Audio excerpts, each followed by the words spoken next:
sa loob ko na ako rin pala yung Bible class, pero gusto ko pa nga mag-extend kanina, pero ako rin pala yung Bible class.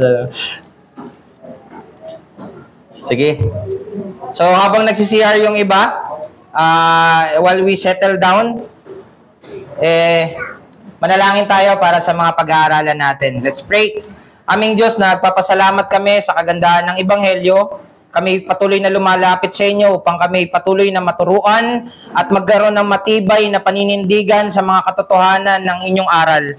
Dalangin namin, O Diyos, na ito'y maging kapakinabangan para sa bawat isa. Luwalatiin mo ang iyong sarili at patuloy na maggalak ang mga mananampalataya mo sa inyo at patuloy na magamit din to upang tawagin ng iba sa kagandahan ng Ebanghelyo dahil kay Kristo. Purihin ka, ito yung aming dalangin sa pangalan ni Jesus. Amen. So bilang pagpapatuloy, last Lord's Day ay inintroduce sa atin yung importance na maintindihan natin yung atonement. No? Ito yung ginamit para tanggapin natin din yung mga pagpapala ng Ebanghelyo. Ito yung dahilan, ito yung basis natin, atonement of Christ. In this series of studies, sa mga susunod na mga pangangaral, we will be discussing the blessings, o at least yung main, kasi magkakaroon pa ng ibang pangangaral, no? Aside from justification, may adoption and sanctification. Aside from those three, meron pa atang study na regarding gospel blessings. But this is the main. Kahit sa ibang mga book nagtingin ako, ito talaga yung paulit-ulit. Justification, adoption, sanctification. Maging sa LBCF natin. Kaya yung copy nyo, nakalagay dyan, BCF. Pwedeng pahingi ako. Meron kayong isa lang. Thank you. Yan.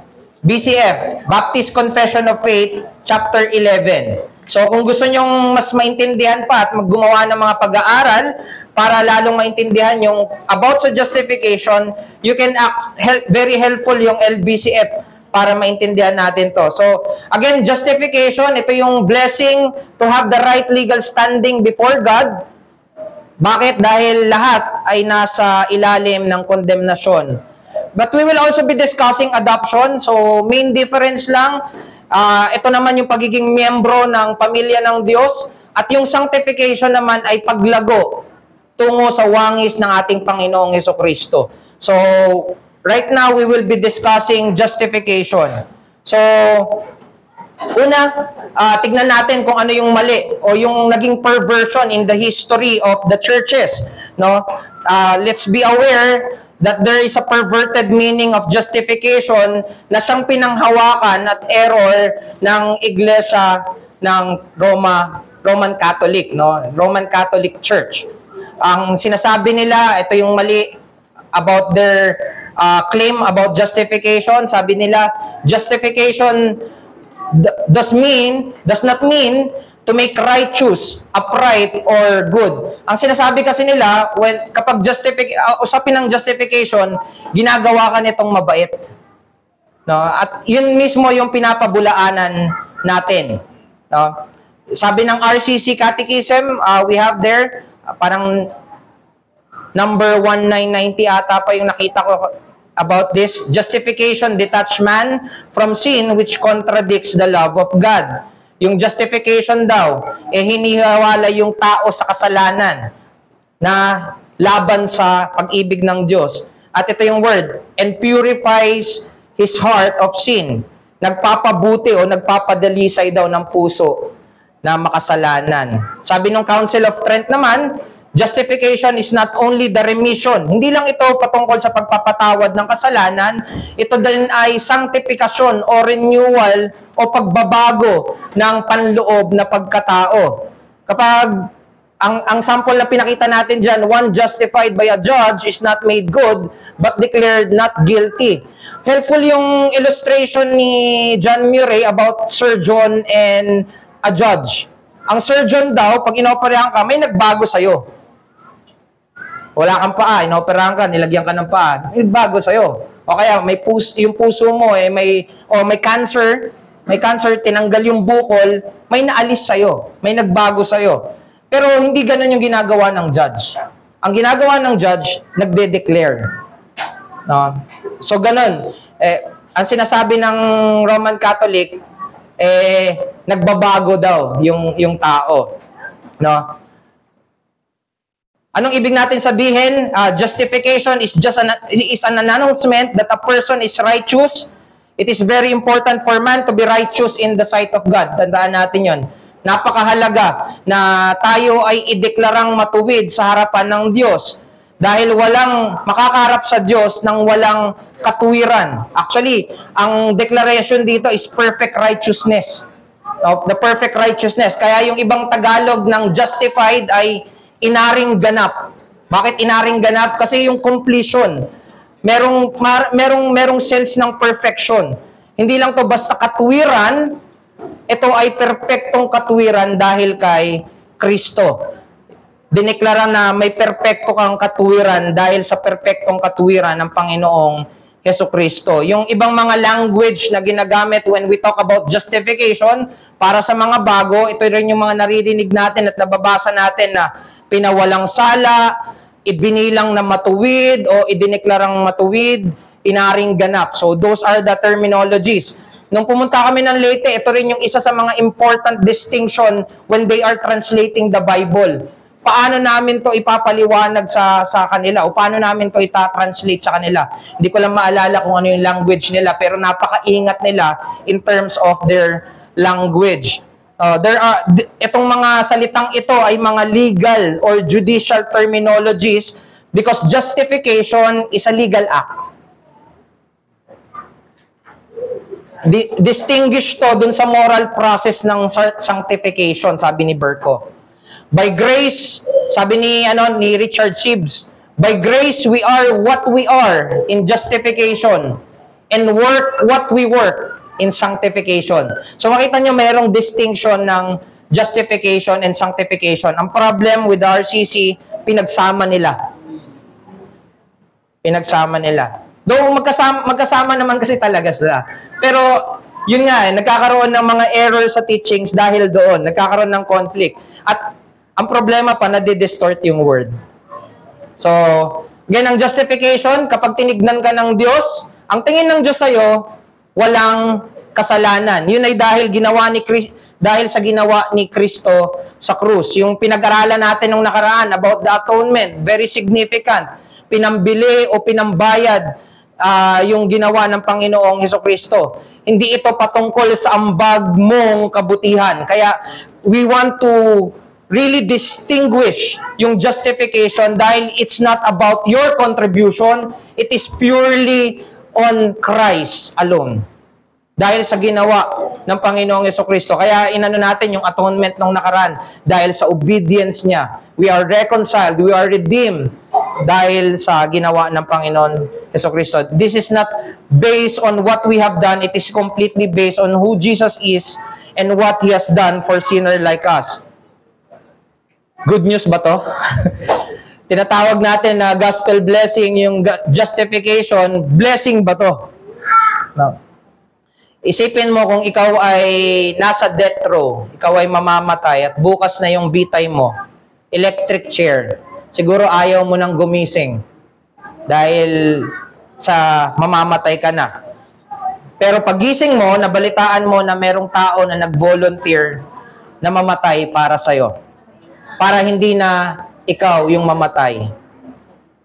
Di ba napakagandang balita noon? Ganon mismo yung ginawa ng Panginoong Hesukristo. Pinalaya tayo sa kaparusahan ng mga kasamaan at kasalanan natin. Pinalaya tayo. At ang maganda nito, pag diniscuss natin yung gospel blessing, hindi ka lang pinalaya, tinuring kang anak.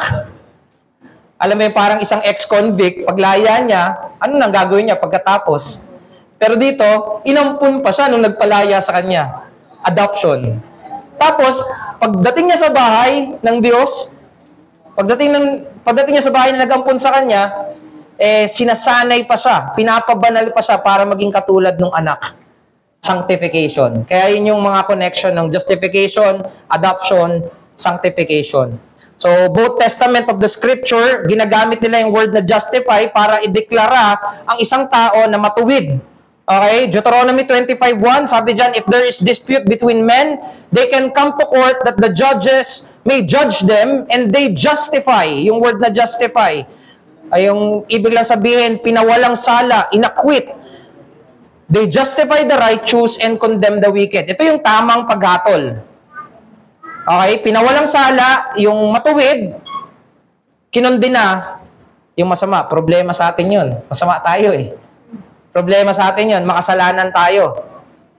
At hindi nagkakamali ang Diyos. Problema sa atin. Proverbs 17:15, sabi pa nga, abomination sa Panginoon. He who justifies the wicked and he who condemns the righteous are both alike an abomination to the Lord. Napakalaking problema, pabigat ng pabigat. No? But again, I just want you to focus first on the word justify. Luke 7:29, sinabi doon, they justified God. Anong ibig sabihin nun? Ginawa nilang mabuti yung Diyos? Hindi. Ang sinabi lang nila, kinikilala nila at pinapahayag nila na yung pagiging matuwid ng Diyos. Na ang Diyos ay tunay na matuwid. Okay? So, yung word na justify ay declaration, pagpapahayag. Hindi niya ginawang mabuti. Kaya, they justified. Naging mabuti ang Diyos. Nagdagdag ka ng kabutihan sa Diyos, hindi pwede mangyari yon. So, pag ginamit natin yung word na justify, and why we distinguish justification is because it is a declaration. Hindi nito ginagawa kang mabuti. Merong ibang usapin patungkol dyan. At pagpapala pa rin yun ng Diyos. Contrast, sa notes nyo, justification is contrasted with condemnation. Yun din yung makikita natin sa Deuteronomy 25:1. Kapag ginagamit yung justify, condemn. Justify, condemn. Pinawalang sala, pinarusahan. Pinawalang sala, pinarusahan. So, hindi ibig sabihin ng condemnation ay pinasama. Hinatulan ka ng pinasama ka ba? Hindi naman. So, ganun din yung justification. Pag hinatulan ka na walang sala, hindi nun ibig sabihin na naging mabait ka. Hindi. Therefore, justify does not mean pinabuti. No? So, meron ding sense of giving judgment. Sabi doon, if condemnation is judgment, then justification is judgment. So again, ang point lang natin, ito ay paghatol. No, wala tong kinalaman patungkol sa effect pa nito sa puso mo. Minsan kasi na pagsasama, na parang maging yung effect nung ginawang justification, part pa rin ng justification. It's just an important part na makita natin na ito ay matuwid na paghatol din ng Diyos. So ano yung ground natin for justification? How we should understand yung justification? Kasi problema nga sa atin eh. Sinasabi pa ulit-ulit na hindi pawawalang sala ang gumagawa ng kasamaan. Ang mga makasalanan. Kasi it's evil for a judge to say, ikaw, magnanakaw ka, pero sige, malaya ka na. Na para bang hindi siya nagnakaw. God is a holy judge at hindi niya babaliwalain yung kasalanan. So, ang tanong natin, how can God declare the wicked as righteous? Nang mananatili siyang matuwid na Diyos. Yun yung tanong natin eh.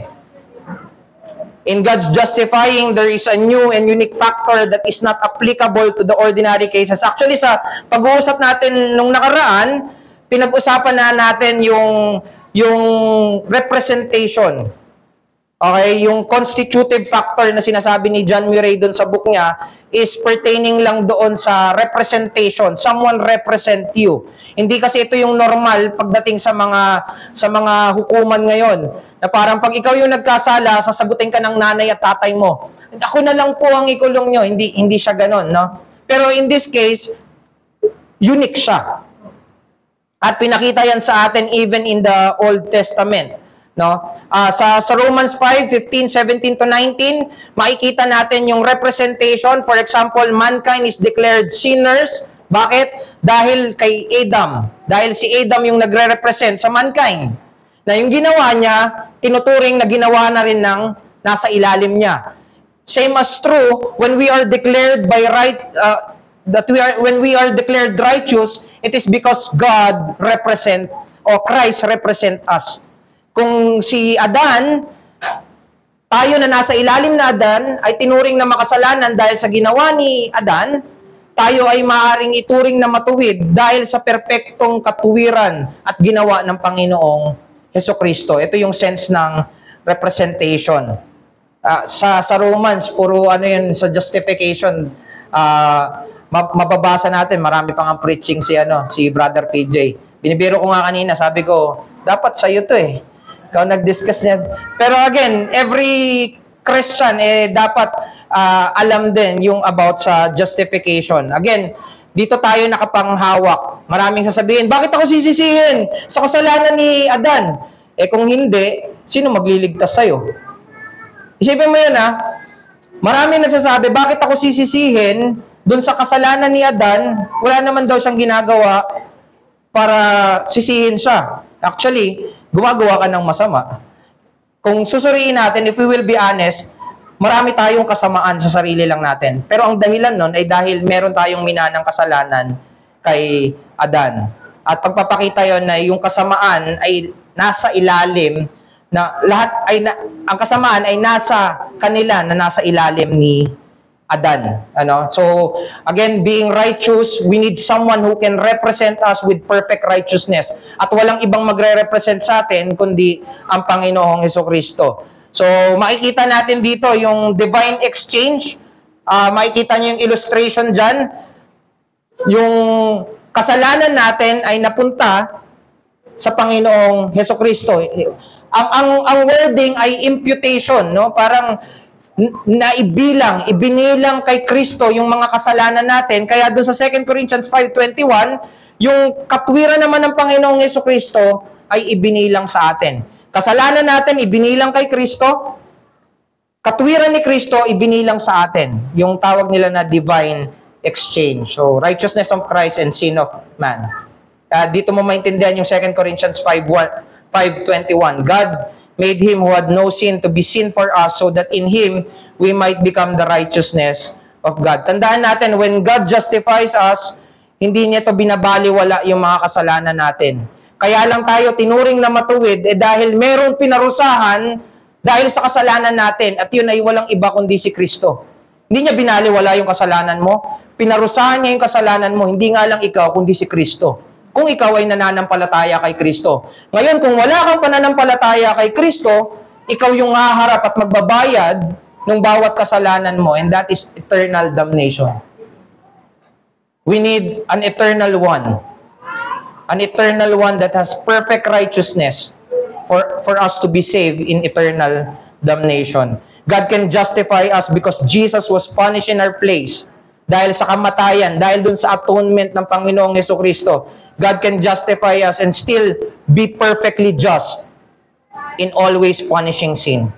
So, wag mo sabihin na hindi ka na pinarusahan. May pinarusahan. At yung mga makasalanan ngayon na hindi magsisisi, parurusahan sila. Darating yung araw na parurusahan sila. So, hindi binaliwala ng Diyos yung kasalanan. Matuwid siya pagdating sa pakikitungo niya sa makasalanan. Parurusahan niya ang lahat ng makasalanan. Kaya magtago ka kay Kristo habang may oras ka pa. Sabi ni Murray, justification is a representative act whereby the righteousness of Christ is imputed. Again, yung imputed ay ibinilang. Yung turo kasi ng Roman Catholic ay infused. Parang merong binago. No? Hindi infused, imputed righteousness. On our account, and we are accordingly accepted as righteous in God's sight. So, ang sagot natin, paano ituturing ng Diyos na matuwid ang isang nagkasala? Again, God can declare the wicked as righteous because of the imputation of the spotless righteousness of Christ to them. Tandaan natin yung dalawang elemento ng justification. Una, yung parang negative element and then yung positive element. Negative element is yung pagpapatawad ng kasalanan. Negative yung kasalanan, no? Positive naman ay yung pagbibigay ng katuwiran sa atin. Kaya yung sa divine exchange dito, merong kasalanan na pinatawad at merong katuwiran na ibinigay. Or merong kasalanan na binayaran at katuwiran na binigay. Okay? So walang pagbabaliwala yung Diyos doon. interestingly, kapag binasa niyo yung Zechariah 3, chapter 3, verse 1 to 5, meron dong siguro perfect illustration for us to see and understand what justification is. Sa chapter 3, 1 to 5, hindi ko nababasahin, pero yung passage na to, it describes yung vision ni Zechariah patungkol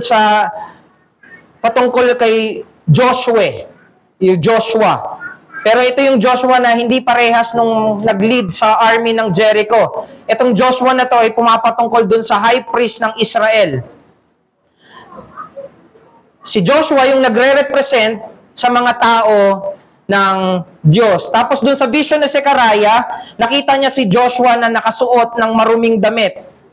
At ito yung itsura ng mga tao ng Diyos. May suot-suot tayong marumi dahil sa ating mga kasalanan. Tapos dun sa vision na yon, yung angel of the Lord, the angel of the Lord had the filthy clothes removed from Joshua. Tinanggal ng angel of the Lord yung maruming damit kay Joshua. Tapos sabi niya, "See, I have taken away your sin." Nung tinanggal yung damit. Doon sa Old Testament, tandaan natin, kapag sinasabing angel of the Lord, it is always pertaining to the Son of God. Before he took a human body, before having a human body. So it is the Lord Jesus who takes away the sin of his people, but that was not all that the angel of the Lord did. Hindi lang yun yung ginawa ng angel of the Lord. Binigyan niya ng malinis na damit yung si Joshua, yung tao ng Diyos. So Jesus not only takes away our sin, but He gives His own righteousness. Hindi niya lang tinanggal yung maruming damit, binihisan kanya ng bagong damit. Kaya yung ginagamit natin, parang damit ng katuwiran. Ginagamit pa natin minsan. So, the righteousness of Christ given to us. So, yun yung kapag binalikan nyo sa sa Old Testament, that's somehow a good illustration for us to see what justification is. Pinatawad ako, pero binigyan din ako ng katuwiran ng aking Panginoon. So, let's look at the instrument of justification. Ano yung ginamit na paraan para tayo ay ituring na matuwid? Paano mapapasa atin yung declaration ng pagpapawalang sala ng Diyos? So, nagkaroon lang ng parang dilemma or problem doon sa part kung saan kino-quote yung Genesis 15:6 doon sa mga verses sa New Testament like Romans 4:3, 9:22, Galatians 3, James 2:23, na para bang sinasabi na si Abraham ay itinuring na matuwid dahil sa kanyang pananampalataya. Again, let's make a difference. Iba yung dahilan, iba yung kaparaanan. Okay? Ang dahilan kaya pinapawalang sala tayo ay dahil dun sa atonement. Kaya nga diniscuss muna yung atonement eh. Ang dahilan ay hindi dahil sa pananampalataya mo. Ang dahilan ay dahil sa kung sino si Kristo at kung ano yung ginawa ng Panginoong Hesukristo. This is based on the righteousness and the work of Christ. It is not because we have faith. Maraming tao may pananampalataya, pero hindi pananampalataya na nakasandal kay Kristo. Tinuring ba silang matuwid? Hindi. So, hindi ito usapin lang na dahil sa pananampalataya, tinuring kang matuwid. Bagkos, dapat nating maintindihan na yung pananampalataya ay paraan. Parang paglalapat. Ito yung paraan para mailapat o instrumento upang tanggapin at mailapat sa atin yung pagpapala na ginawa ng Panginoong Jesus. Pananampalataya yung ginamit para mailapat sa atin yung ginawa ng Panginoong Hesukristo. Faith is God-given ability to believe and receive salvation. Okay? Ang pananampalataya ay kakayahang maniwala at tanggapin yung kaligtasan kay Kristo. Tandaan natin, maging si Abraham ay nanampalataya sa paraan ng Diyos. Naaalala niyo yung inalay niya si Isaac? Alam niya kung sino yung pinaniniwalaan at pinananampalatayaan niya. Yung pananampalataya na binabangga na kaya siya itinuring na walang sala ay pananampalataya na nakabase doon sa natikman niya na gagawin ng Panginoong Hesukristo. Nung inalay niya yung anak niya, na nag-iisa niyang anak, papatayin niya. Sabi, pinigilan siya ng Diyos at ano sabi? Ako ang magpo-provide. Ako ang magbibigay ng alay. At yun yung pinaniniwalaan niya. Yun yung pinananampalatayaan niya. So, again, yung faith na yon ay nakasandal pa rin kay Kristo. Sa ginawa ni Kristo. The atonement. Doon may picture na siya, may forte siya kahit wala siya nung patay pa siya noon. Patay pa siya. Wala pa si Kristo noon, sorry. Wala pa si Kristo, pero meron ng promise at malinaw na yung gagawing pagliligtas ng Diyos. So, sa Romans 4:13-16, pinakita sa atin na faith itself is not what is considered as righteousness. Yun yung elaboration lang nung sinasabi ko kanina. Sabi rin sa Ephesians 2:8-9, it is by grace you have been saved through faith, and this is not from yourselves, it is the gift of God. Ito ay hindi galing sa inyo, kundi kaloob ng Diyos. No, hindi ito dapat natin ipagyabang. Naligtas ako dahil nanampalataya ako. Boy, mayabang ka pa, no? Para bang ikaw din nag-produce ng pananampalataya sa iyo, no? Hindi. Maging ang pananampalataya na pinagmamalaki ng ilan ay pananampalataya na mula sa Diyos. So, ang sagot natin doon, faith is the means by which God declares man as righteous. Sa pamamagitan ng pananampalataya, tayo ay tinuturing na matuwid. And this is one of the distinction na ginawa kung bakit humiwalay yung sila Martin Luther sa Catholic Church during that time. No? Dahil dito sa usapin din na to. Ano yung sinabi niya? Ito yung usapin kung saan where the church stands or fall. Kung tatayo ba yung iglesia or matutumba yung iglesia. So again, in order to be justified, a sinner needs to believe the gospel in faith. Pinapakita lang nito basically na ang instrumento ng Diyos ay pananampalataya. Kagaya rin ng lalaki kanina, edi hingin mo yung pananampalataya kay Kristo. Humingi ka ng pananampalataya. Minsan yung iba, hindi, kailangan kong gumawa. As if yung pananampalataya ay paggawa mo na galing sa'yo. No. Ito, actually, gagawin natin, titignan natin yung reason, bakit faith yung instrumento, bakit kaparaanan yung faith ng paglalapat ng pagpapawalang sala sa atin. So, why is faith the grace through which justification is given? Bakit ang pananampalataya ay ang biyaya kung paano ang pagpapawalang sala ay binigay? The other spiritual graces ay biyaya din. No? Katulad ng pananampalataya. Pero unlike others, ang pananampalataya ay hindi gumagawa. No? Yung faith does not work. O hindi umaasa to sa trinabaho ng iba. Hindi to umaasa sa trabaho niya. Okay? Yung pananampalataya ay umaasa sa gawa ng iba. Hindi sa sarili niyang gawa. Unique yung faith dahil hindi to nakatingin sa sarili, nakatingin to sa katwiran at paggawa ng iba, nakatingin sa ginawa ng iba. Okay? If justification, ang sabi niya dito, kung ang justification daw ay sa pamamagitan ng pag-ibig o kasiyahan ng Kristiyano o pagiging mapagpasensya ng Kristiyano, then it is an offer of personal righteousness.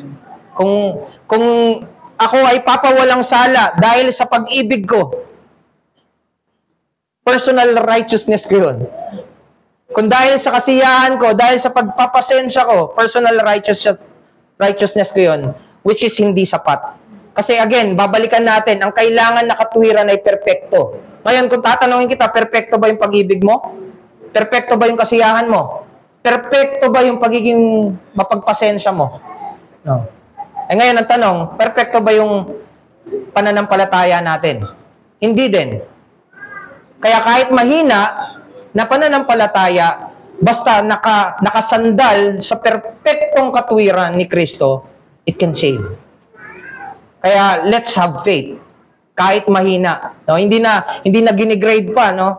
Mahina na pananampalataya, maliit na pananampalataya, sapat. Dahil hindi pananampalataya yung dahilan, kundi yung object. So pananampalataya lang yung paraan. Sabi sa Hebrews 11:6, without faith, it is impossible to please God. Kung walang pananampalataya, you will never be able to please God. Sabi ni Thomas Brooks, till men have faith in Christ, their best service are but glorious sin. Pag-ibig na walang pananampalataya, sin. Kasiyahan na walang pananampalataya, sin. Patience na walang pananampalataya, sin. Kahit ano yung mga graces mo, without faith, it will never be able to please God. Kaya ang instrumento, pananampalataya. Dahil dito tayo magsisimula dapat. Sabi ni Thomas Watson, other graces make us like Christ. Nagiging, yung mga ibang biyaya, pag-ibig, kasiyahan, pagpapasensya, nagiging, parang itinutulad tayo kay Kristo. Pero faith make us members of Christ. Pananampalataya lang yung nagdudugtong sa atin kay Kristo. So, sabi ni John Murray, he knows, or the believer knows he has nothing to offer. And this truth assures him that he needs nothing to offer. We are justified by faith and therefore simply by entrustment of ourselves in all our dismal hopelessness to the Savior whose undefilable and whose righteousness is undefiled and undefilable. Biro mo, dinudugtong tayo sa tagapagligtas na ang katwiran ay walang dungis at hindi madudungisan. Ganda nung sinabi ni Murray, hindi to patungkol sa amin. Ito'y patungkol sa nagliligtas na Panginoon. Siguro ang bibigyan din ko lang dito, we have nothing to offer. We have nothing to offer if not because of Christ. Wala talaga. So, sabi ni Waldron, faith is the empty hand which grasp Christ. Isipin mo yun, para tumanggap ka lang, ito'y kamay na walang hawak-hawak. May kanta rin eh. Di ba yung, ano yun? Rock of Ages ba yun? Rock of Ages? Simply to Christ I cling. Di ba? It is taking, receiving, and looking to Christ. Faith justifies, therefore, because it concentrates all the attention on Christ and looks away from itself to Christ. Ang pinagpipilitan ng iba, hindi, meron kang ambag. Pero sapat si Kristo. Yun yung sinasabi ng pananampalataya. Ang sinasabi ng tunay na pananampalataya, sapat si Kristo. Sa kabila ng kahinaan ko, sa kabila ng imperfeksyon ko, sapat si Kristo. Yun yung sinasabi ng pananampalataya. Kung tunay ang pananampalataya. So, that's why. And lastly, yung objection about justification, sabi nila, kung ituturo daw natin na ganito ang justification, hindi pagbabago ng tao, magiging license to para maging maluwag tayo sa patungkol sa mga inutos din sa atin ng Diyos na paggawa, no? Ang sagot lang natin dito, yung faith, yung justification by faith alone is a faith that is not alone. Yun yung pinaniniwalaan natin na kung tunay yung pananampalataya, ito'y kakikitaan mo ng mabuting paggawa. Okay? So, Jesus is a complete Savior, tandaan natin, and His gospel blessing is not just justification alone.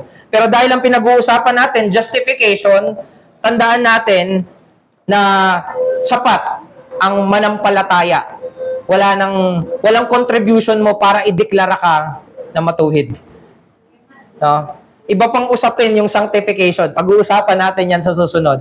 Pero yung basis na idedeklara kang matuwid, kasi gagawa ka, nagbabago yung degree nga ng justification sa mga Roman Catholic, depende sa kung paano sila tumanggap. Nagbabago siya. So, hindi ganun yung sinasabi natin. Justification is once for all. Sanctification process yun. Pero ibang usapin pa yun. So, nung pinawalang sala ka, wala kang ambag dun. Okay? Paulit-ulit natin yun. Pero may ambag ba ang Kristiyano? Meron. Sa usapin ng sanctification, meron. Meron tayong gagawin. All the more we can do yung may kasiyahan na paggawa sa pagpapabanal dahil naintindihan mong mabuti, niligtas ka, pinawalang sala ka, diniklara ka ng Diyos na wala ng kasalanan, all the more na may reason ka para gumawa ng may pagsunod sa Diyos. Sabi sa Galatians 5:6, kung totoo daw yung pananampalataya, it will be expressed through love. Sabi doon, ang pananampalataya na gumagawa sa pamamagitan ng pag-ibig. Bakit? Lalo niyang nakita si Kristo eh. Kapag nakita mo yung pagliligtas, naunawaan mo yung pagliligtas ng Panginoong Yesu-Kristo, hindi mo ba mamahalin ang ganitong klase ng ang ganitong klase ng Panginoon. So, that faith will work with love pa nga, sabi.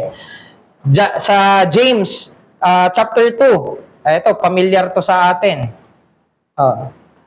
Pakita mo sa akin yung pananampalataya na walang paggawa. Papakita ko sa iyo yung paggawa na may pananampalataya.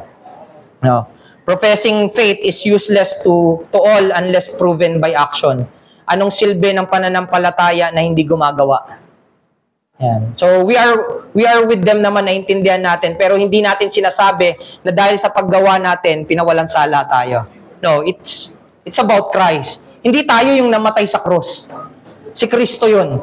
Hindi tayo yung nagtaglay ng perpektong pagsunod at katwiran para bayaran or i-appease yung galit ng Diyos. Si Kristo 'yon. At nagtatago lang tayo kay Kristo. Kaya binanggit ko dun sa bandang dulo ng materials nyo, yung kay Henry Smith. He hide our unrighteousness with His righteousness. He covered our disobedience with disobedience. He shadow our death with His death, that the wrath of God cannot find us. Napakaganda ng mga wordings ng mga Puritans before, no? Ang ating kawalang katwiran sa kanyang katwiran. Ang ating hindi pagsunod sa kanyang pagsunod. Ang ating kamatayan sa kanyang kamatayan. Ang putang galit ng Diyos, hindi na tayo masusumpungan. Hindi na ipapataw sa atin dahil nandun na tayo. Naparusahan na siya. Tapos na. Naparusahan ang nagrepresent sa atin. So, Romans 6:1 to verse 1 to 2, the justified have a new life of holiness, a sanctified life. Kung ikaw ay tunay na pinawalang sala, yun ba yung magiging dahilan mo para mas lalong magkasala? Sabi ni Paul, by no means. By no means. Hindi ito yung dahilan, pero gagawa ako. Hindi paggawa ko yung dahilan, pero gagawa ako. Magpapatuloy ako.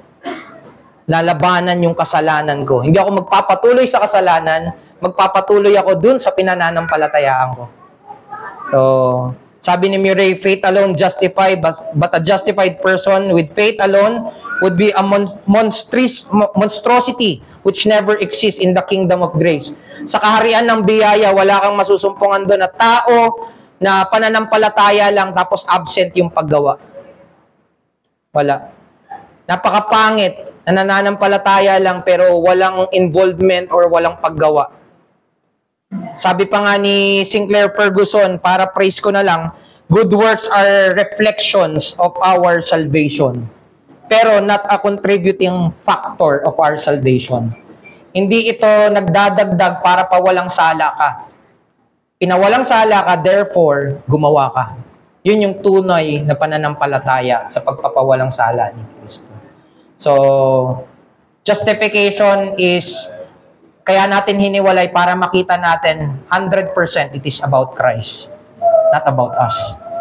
Sanctification, ito na yung gagawa tayo. Papabanalin tayo para maging kawangis tayo ni Kristo. Pero let's not confuse, hindi ka pinawalang sala, hindi ka dineklarang matuwid, hindi ka pinakita na, oh, Kristiyano ka na, dahil lang sa gawa mo, dahil sa paggawa mo. Hindi yun yung reason. Pero reflection lang yung paggawa natin. So let's not be confused with justification and sanctification. So sige po. Again, yung sa LBCF, maraming magandang wordings doon. Pwedeng basahin nyo yung about sa justification ng chapter 11. Mas maganda yung pagbibigay din doon sa LBCF eh. Yung kinuha ko kasi ng mga galing Westminster yung iba. Pero mas nilinaw pa yun sa London Baptist Confession of Faith. Meron ba ako? Ay. Wait. Sige po, open na tayo sa question and answer. But I encourage you to also read yung chapter 11 ng justification sa LBCF. Sige po. Sige bro. Salamat po. Salamat sa Diyos sa justification. Paano po nag-apply yung tinatawag nilang once save, always save doon sa justification? Okay. Well, totoo yung once save, always save. Pero na-distort kasi yung ideya ng once save, always save. Iba na yung ideya. Iba na yung application nila na kahit hindi ako gumawa, again, yung sinasabi natin, merong reflection ng totoong pananampalataya. Again, kung hindi totoo yung pananampalataya, it will not lead you to real salvation. At sinasabi natin, ang totoong pananampalataya ay magpapatuloy sa paggawa. Pero hindi yun yung basehan. So, yung once save, always save na katuruan, in some sense, totoo talaga siya eh. Hindi, nagbigay ng kaligtasan ng Diyos, babawiin ba niya?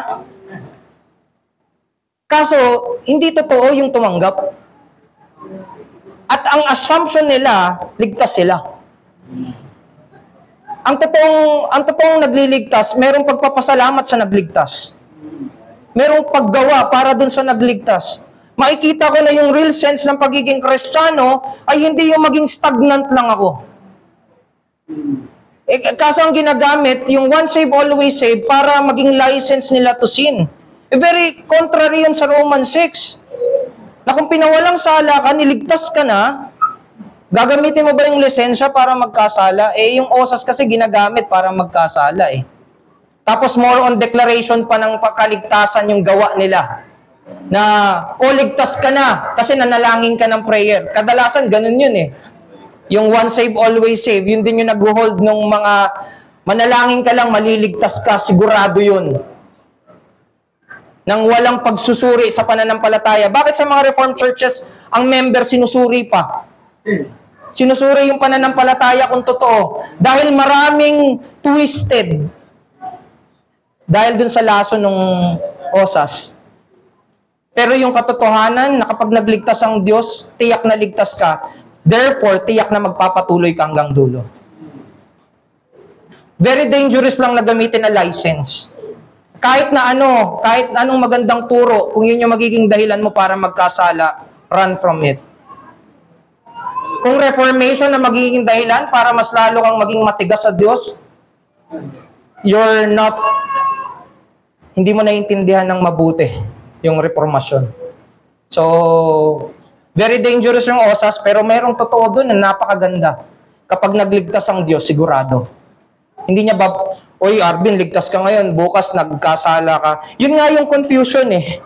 Kaya natin pinaghihiwalay. Ang iniisip mo na ligtas ka dahil nag-pray ka, gumawa ka. Hindi siya dahil sa'yo.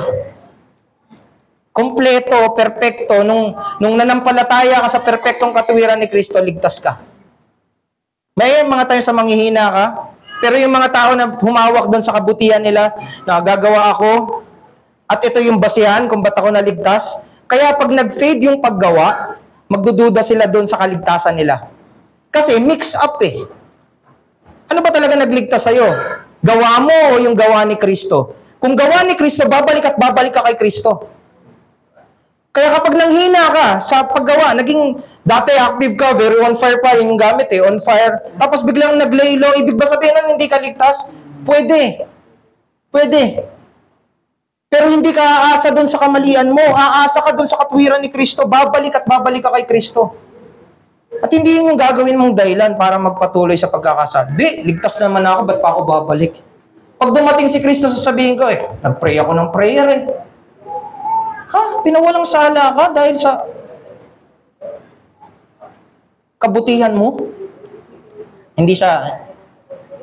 So, maraming mga kakilala rin tayo that needs enlightenment dun sa osas na yon. Pero tandaan natin, may truth kasi yun eh.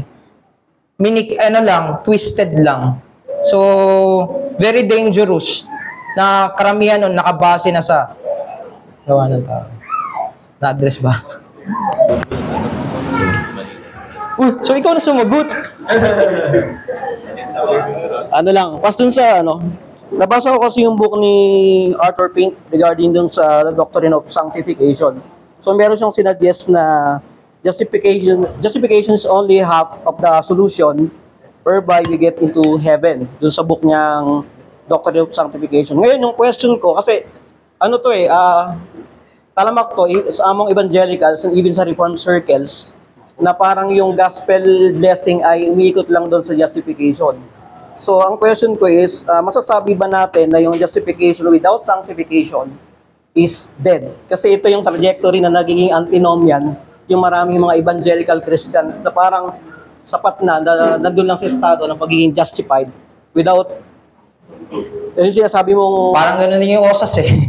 yun yung sinusundan ko lang kanina yung last bago mag Q&A yung sinabi mo doon. Masasabi ba natin na without justification without sanctification is dead? Ang description nga ng iba dyan, justification and sanctification are two sides of the same coin. Hindi pwedeng justification lang tapos ini-ignore natin yung sanctification. No, merong process ng pagpapabanal. Pero yung pagtuturing na matuwid, sa usapin lang na pagdedeklara ng matuwid, hindi mo pwedeng isama yung may gawa ako na yun yung magiging basis ng pagpapawalang sala. Napawalang sala ka na. So yung justification pinapakita lang niya yung pagpapawalang sala is holy because of Christ. Yung sanctification naman ang pinapakita niya yung participation ng mga naniniwala doon sa sapat na pagliligtas ng Panginoong Jesucristo. Kaya nung sinabi niya na yung justification ay kalahati lang, ayun yung pinag-usapan din natin nung nakaraan na pangangaral na parang kung patungkol lang to hanggang gate ka lang. Kasi walang paggawa o walang pagpapabanal. So, yun yung ano ko doon. Ang tunay na kahit yung magnanakaw sa cross, kung nabuhay yon at nakababa doon sa cross, gagawa yun Sinasabi kasi na, gagawa yun. Ang isang nakakaintindi at binangga ng ebanghelyo ng biyaya, hindi makukontento na hindi niya paglingkuran at pasalamatan yung Panginoon niya. So, regardless of the technicalities, mamumuhay yan para kay Kristo. Gagawa yan para kay Kristo. Ang allegiance niya is not on the technicalities but on Christ. So, I do believe in that. Meron lang parte talaga na bakit natin paghihiwalayin? Ano bang gusto mo? Magkasala? Anong gusto mong buhay?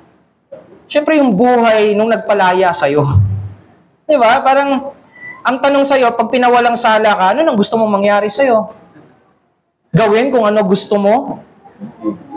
Di ba? So, hindi mo maluloko yung Diyos. Hindi natin maluloko yung Diyos. Kaya yun din yung comfort ko Ang totoong Kristiyano, gagawa at gagawa yan kay Kristo.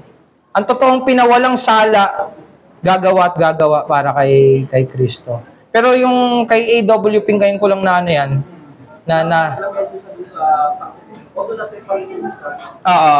question lang kasi, yun yung common ang evangelical surrogates na parang justification lang ay justification. Hindi na nagpupush doon sa sanctification. So kaya ko lang siya na-raise. Parang yung kanina rin sa pangangaral, gusto lang dun sa transfiguration, ayaw bumaba. Ayaw bumaba dun sa Valley of Helplessness. Pero, parang ang target ko kasi nun, ang tinomino ng nangyari. Wala na paggawa. Hindi na sila nagpupush doon sa sanctification. Ang mahirap lang din nun, yung practicality ng gospel, na meron kang tinanggap na mabuting balita, ayaw mo ipaalam sa iba? Talaga ba? Baka hindi ka kumbinsido sa pagliligtas ni Kristo, kaya may ganun. May ganung part na para bang tatay ako, nakatanggap ako ng pagpapala ng ebanghelyo, ang sasabihin ko lang manalangin ka, sige, gawin mo na kung ano gusto mo. Hindi. So, hindi natin pinaghihiwalay kasi, yun nga, faith without work is dead pa rin. So, yung nagliligtas na pananampalataya ay pananampalataya na gumagawa. So, hindi natin siya pwedeng paghiwalayin. Magbayad sa'yo, no?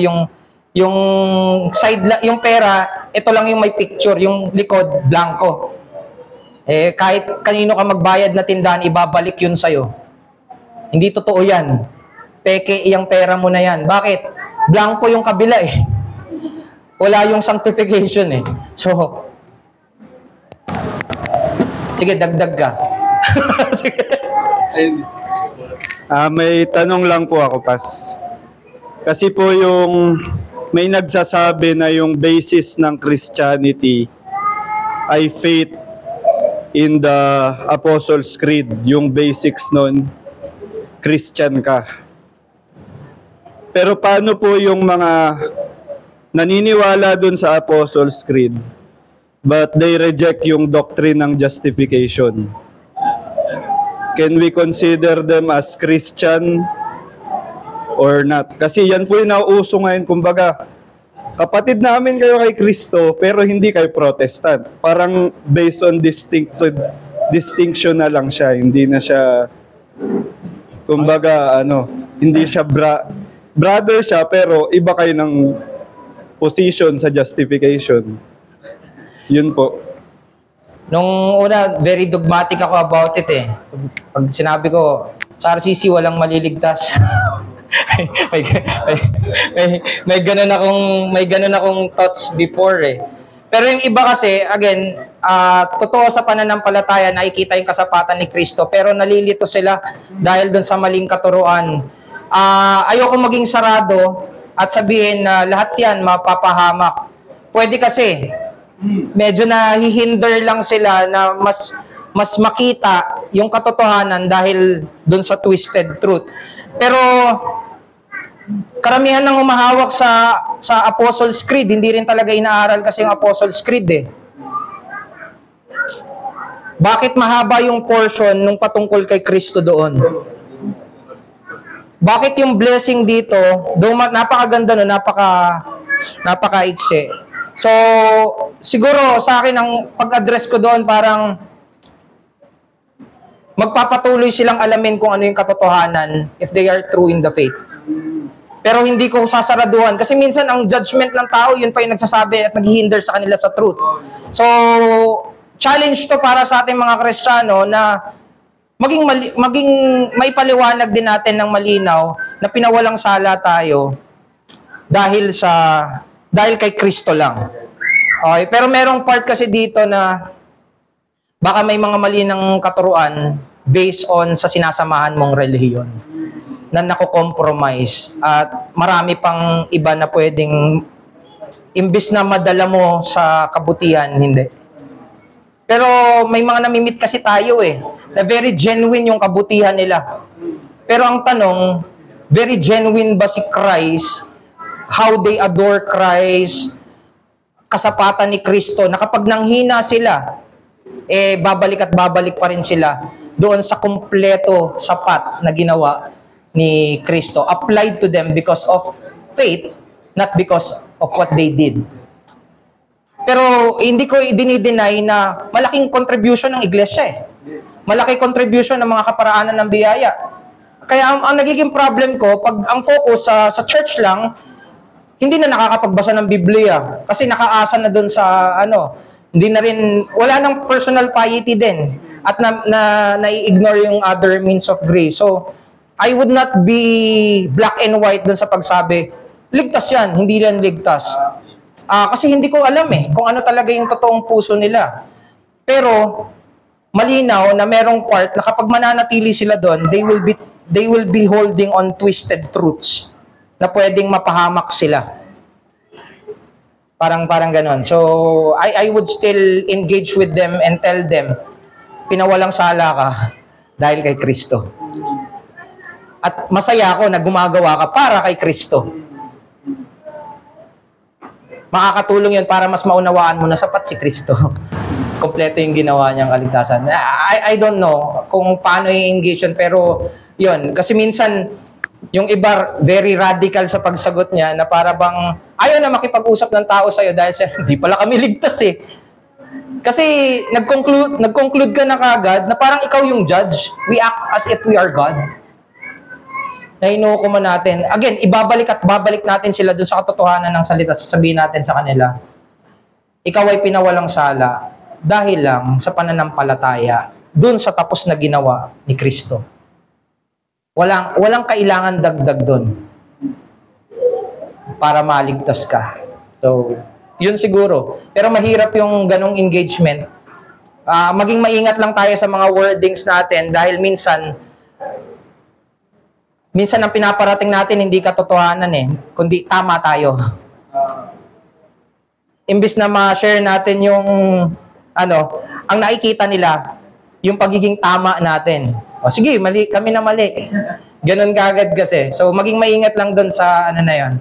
Pero I would not say black and white na humahawak sa Apostles' Creed tapos hindi sa justification. Pwede kasing confuse So, ayun. Pass. Ay, si Paul pala. Pass. Sige, sabay-sabay na kayong tatlo.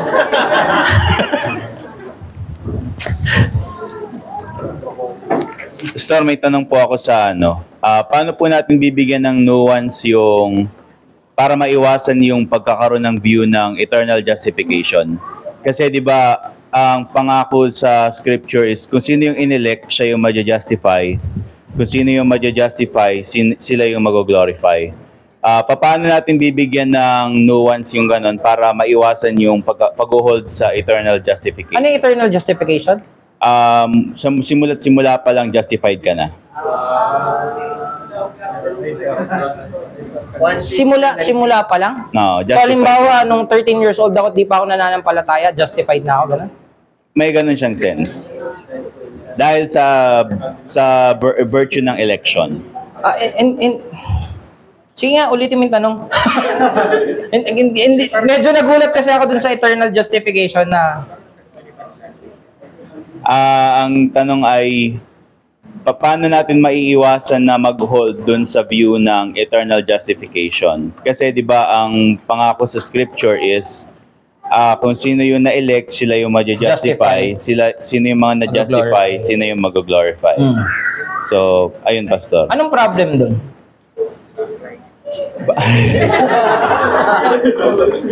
Hindi, walang problem sa scripture. Ang problem is meron nag-hold ng eternal justification. I mean, ano yung problem dun sa nag-hold ng eternal justification?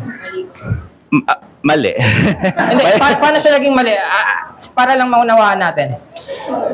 Yun kasi yung paniniwala na bago pa man kumbaga ma-convert, Kasi- Sorry gusto ko lang maintindihan saka maunawaan. Kasi naniniwala ako doon sa elect babies. Na kapag ang baby ay pinili ng Diyos, maliligtas sila. Yung sa LBCF meron ding ganun merong part na ganun. So, may belief ako, pinagkakatiwalaan ko yung Diyos. Pero hindi ko ma-identify kung sino yung elect na babies. Pero pwede kong pagkatiwalaan yung Diyos.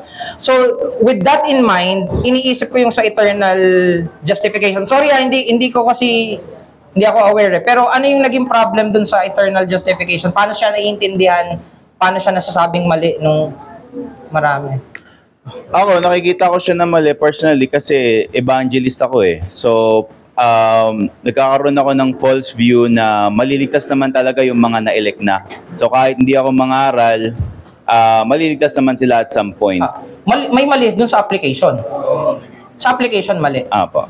Pero dun sa ideya, na kapag pinili ka, alam mo na ma-justify yun. At alam mo na mag-glorify yun. Based on election, Pero ang problem kasi sa atin, hindi natin alam kung sino yung elect. Kaya nangangaral tayo para makita natin kung sino yung tutugon. Parang ganon.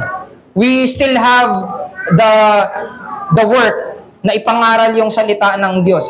Sabi nga ni Spurgeon, kung itataas ko yung mga damit nila isa-isa at makikita ko na elect sila, hindi na ako mangangaral ng salita. Pero, pass.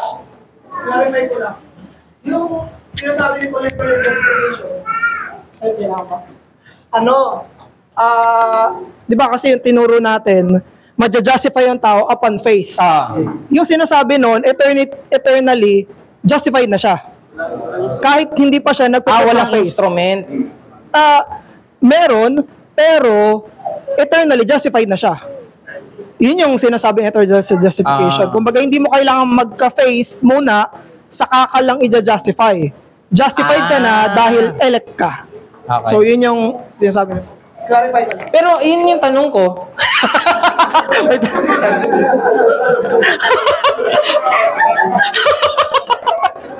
So may mga cases na ano.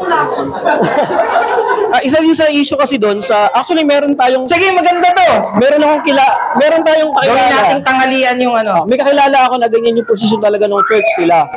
Yung eternal justification, kaya sinasabi ni Pas na may instrument naman siya, pero eternally justified na siya without hearing the gospel, without faith.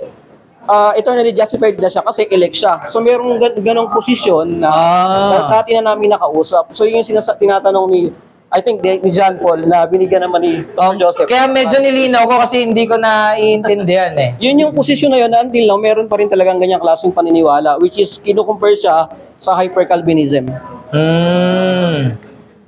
Kaya pala ayaw nila mag-share. Di ka nga hawakan ng kamay eh. Pakikipagkamay ka lang, elect ka ba? Hindi. Matindi lang yung kanilang doon, yung argument nila. Na kahit hindi makarinig ng gospel, kahit hindi siya malampalataya, hindi ligtas siya ng Diyos dahil eternally justified na siya. Sabihin, elect na siya. So, without any instruments of gospel or anything Oh. Pero hindi kasi yung normal means na makikita din natin eh. I mean, yung mga ganun pwede nating sabihin na special means. Pero meron pa rin paglalapat nung ginawa ng Panginoong Jesucristo. Halimbawa, for the baby na sinasabi nating elect, malinaw sa atin na nilapat ng Panginoong Jesucristo yung katwiran niya kasi hindi sapat yung hindi lang siya nagkasala kasi baby siya. Hindi yun ang basis ng pagpapatawad o pagpapawalang sala ng Diyos. Si Kristo pa rin. Pero sinasabi lang natin, in that case, meron sila na ang dahilan kung bakit sila ituturing na matuwid ay dahil kay Kristo pa rin. Hindi ko pa rin sila ihiwalay kay Kristo. Pero yun nga, medyo ano sa akin na hindi sila nakapakinig ng gospel. Hindi sila nag-profess ng faith. Pero bakit natin sinasabing elect? Pinagkakatiwala na natin sa Diyos yan. At least yun yung sa akin. Pero may iba ba kayong sagot? Bro. Pass. Wala. Paul. Sige, Pastor. Isa pang tanong. Last na po. The last na tanong na. Medyo nagigets ko na kasi yung position ng RCC na ang doctrine kasi ng justification is sa dulo pa yung justification eh. While sa atin is ang reform perspective sa pagkakaintindi ko is pag na-justify ka once and for all. Ang simultaneous nun is sanctification. So, paano natin i-reconcile yung truth na ganon sa mga nag-apostate? Kasi yung mga nag-apostate, ibig bang sabihin nun, meron silang false view ng sarili nilang justification. And parang meron kasing sense na para mapatunayan mong justified ka talaga, kailangan may perseverance ka sa sanctification. So, parang yun yung ano ng Roman Catholic naman. Paano natin bibigyan ng kumbaga linaw yung ganon? Sa apostate, hindi totoo yung pananampalataya nila before. Pwedeng mukhang totoo, pero hindi naging totoo dahil hindi sila nagpatuloy sa pananampalataya. Isipin mo, yung mga apostate, they are not just rejecting the church, they are rejecting Christ. They know, but they do not accept it as their own, na hindi ko na to kailangan. Yun yung mismong rejection eh. Si Christ na yung nire-reject eh. Samantalang si Kristo yung pinakadahilan para tayo ay maituring na matuwid. That's how I will answer yung sa paano ko titignan yung sa apostate. They are not true to the faith until they repent. Na parang iniisip ko is kung totoo sila sa pananampalataya, babalik sila dun sa Kristong dahilan para ituring silang matuwid ng Diyos. It's not about rejection of Christ. Kung si Kristo lang yung tanging dahilan para magkaroon ako ng tamang katayuan sa harap ng Diyos, the very rejection of Christ is the very reason for my condemnation. Parang yun lang yung ano. Pastor, sige, on the side naman ng believer, Kasi nakakatakot yung fact na gano'n eh, na emotionally, intellectually agreeing sila, pero in the end, nag-apostate. So sa part naman ng believer, ano yung masasabi mo para, kumbaga, magkaroon ng reality sa believer yung justification nila? Although we understand na reality siya, pag hinatulang ka ng Diyos na ikaw ay matuwid, once and for all na yon, you will become sanctified to glorification. Pero ano yung masasabi mo, Pastor, para sa mga tao, sa mga Kristiyano, how can they, let me use the term, actuate, kumbaga, para maging totoo sa kanila, Hindi ko alam yung actuate. maging totoo sa kanila yung justification? Para maging totoo, ang nakikita ko lang perseverance of the saints eh. I mean, merong part doon na medyo mabigat na nabasa ko na may mga times na yung kapabayaan sa mga kaparaanan ng biyaya ang nagiging dahilan para mahulog sa malalang kasalanan. Pero yung totoong mananampalataya ay babalik at babalik sa pananampalataya. So, whenever we are weak, all the more that we need yung sanctification natin and also hindi malayo dun sa mga means of grace. It is ordinary because it is for us.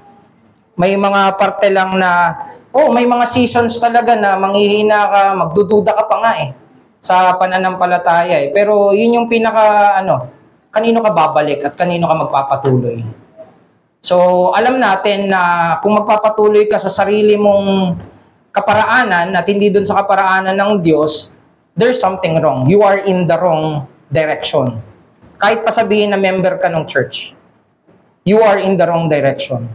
Hindi ang church yung final say. Hindi yung mata ng mga tao yung final say. Ang final say ay ang Diyos. At nakakatakot yun. We want to be true to God. Pwede kasing dito magpanggap na lang ako Makita nyo na okay ako Pero ang puso ko ba ay totoo sa Diyos? Totoo ba akong naniniwala dun sa kasapatan ni Kristo? Kasi yung katotohanan na yun, it will make you behold on Christ. Tingin ko yun lang yung simpleng sa akin doon. Pagpapatuloy pa rin sa pananampalataya. Kung mananampalataya ka, make sure that you are true to the faith. Kaya yung sinasabi nila Pedro i-test mo. I-test mo kung totoo ka sa pananampalataya. And that word is for us believers. Ayan. But your comfort in justification will lead you further sa sanctification. Sige, Pastor. Sige, Pastor. Ano lang, Pas, kay Paul. Sige, Pas. Kaya kaya rin inaaral natin to, importanteng malinaw sa isang Kristiyano yung provision ni Jesus sa justification, sa sanctification, sa pagpapatuloy niya, na distinct sa isip niya yon. Kasi mahirap, kapag nakalin ka masyado sa justification, pwede ka magpabaya sa sanctification. Yun sabi ni Pastor Eddie. Ligtas na naman ako So, pero pag nakalin naman sa sanctification, pwede ka magyabang. Or pwede ka mag-self-pity. Doon naman. Kasi hindi ka naman nakatingin sa justification. So, kaya importanteng may knowledge tayo dito sa mga gospel blessings para complete yung consciousness natin sa kung ano yung pagpapala ni Jesus sa atin. Nagpapatuloy ako, pero alam kong tinuro ako matuwid, hindi dahil sa akin. Alam ko rin na matuwid ako sa harapan ng Diyos ngayon sa pagtuturing niya matuwid, pero mayroon akong kailangan pagpapabanal pa rin. Kumbaga, sa isipan natin, maliwanag na ano yung dalawang yon sa puso't isipan ng isang mananampalataya. Tingin ko, binigay talaga ng Diyos yun for our pagpapatuloy sa faith. Kasi ang hirap kapag sa sanctification, may ginagawa ka, may tendency umasa ka na sa sarili mo. Makalimutan mo, ay, ginasify nga pala ako. O kaya naman, hindi mo nagagawa yung sanctification mo, mag-self-pity ka, nakalimutan mo, tinuring ka ng matuwid Pag nasa maturing ka namang matuwid, naka-position ka doon, makakalimutan ko, may gagawin nga pala ako. So, yung full orb understanding, makakatulong siya. Kay Christ pareho galing yun. Yun lang. So, ang pagyayabang mo both in justification and sanctification is the work of Christ pa rin. Yung patuloy na paggawa pa rin ng Panginoong Jesucristo na nilalapat sa mga sumasampalataya.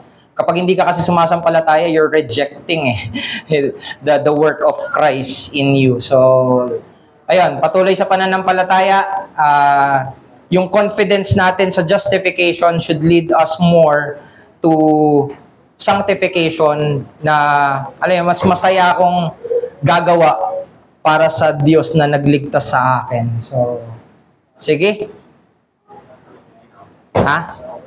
Sige. Pwede pa ba? Sige. Mamaya magtatanong din yan sa pagkakain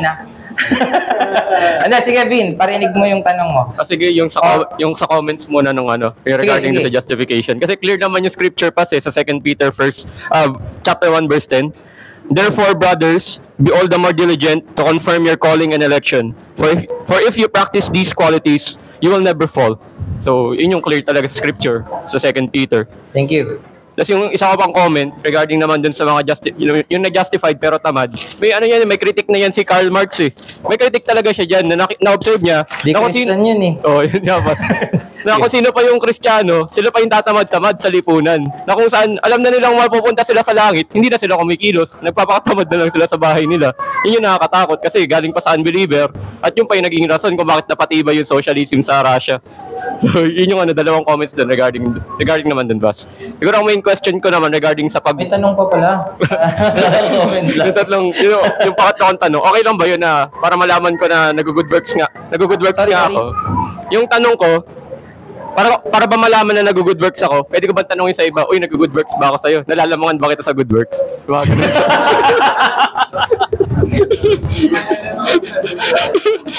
Okay lang ba yung tanong yun? Hindi. Nalalamangan ba kita sa good works? Mayabang Nalalamangan ba kita sa good works? Again, ang disenyo sa iglesia ay ugnayan ng isa't isa. It's for us to also assess ourselves. Minsan hindi ka na magtatanong sa kapatiran. They would just commend you dun sa ginagawa mong pagpapatuloy, kahit dun sa pinakamahina mong pagpapatuloy.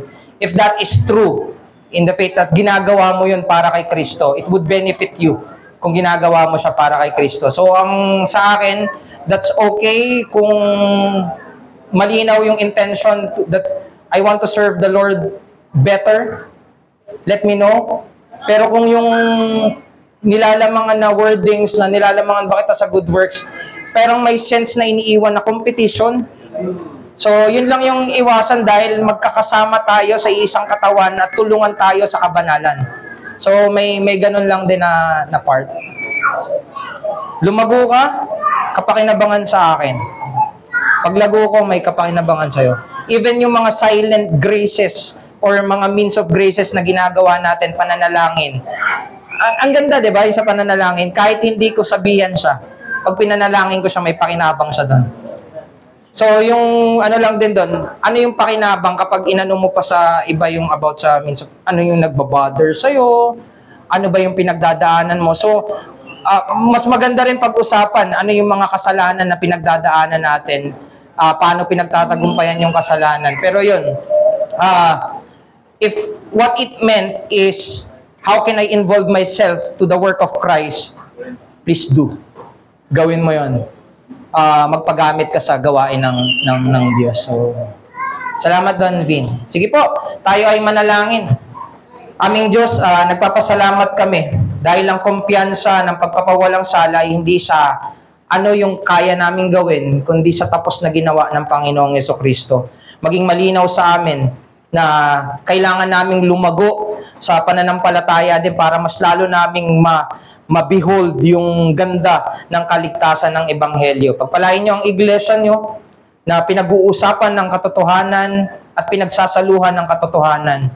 Purihin ka sa mga kapatiran, purihin ka sa mga kaalaman na binibigay niyo sa bawat isa. Ito'y kapakinabangan sa kabanalan ng mga totoo mong mananampalataya. Salamat po, O Diyos, sa iyo ang papuri at pasasalamat.